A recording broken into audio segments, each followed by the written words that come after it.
hello everyone আজি আহিছো আমি নাজিৰাৰ ব্লকলে আমাৰ আজি ভিউ গোটৰ ট্ৰেইনিং আছিলে ইফালে ডিপিএম ছাৰে মিটিংখন ষ্টাৰ্ট কৰিলে আৰু ইফালে হক মানুহবোৰ আহি লাহে লাহে গোট খাইছে আৰু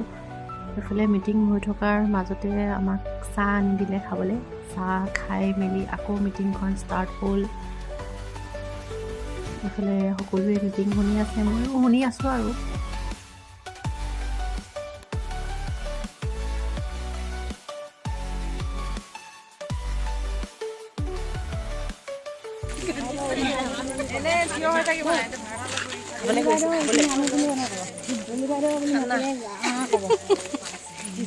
মিটিং শেষ হোৱাৰ পিছত আমাৰ ওচৰৰে কেণ্টিন এখনত খাবলৈ ঠিক কৰি দিছিলে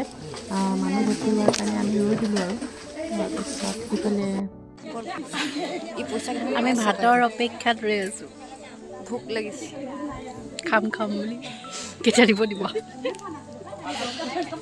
আৰু এইফালে ফাইনেলি আমি ভাত খাবলৈ পালোঁ আৰু খাই মেলি এইফালে আমি এতিয়া যাবলৈ টেম্পুত উঠিলোঁ গৈ থাকোঁ আৰু তেনেহ'লে ভিডিঅ'টো চাই ভাল পালে যদি প্লিজ লাইক শ্বেয়াৰ কমেণ্ট আৰু ছাবস্ক্ৰাইব কৰিবলৈ নাপাহৰিব থেংক ইউ বাই বাই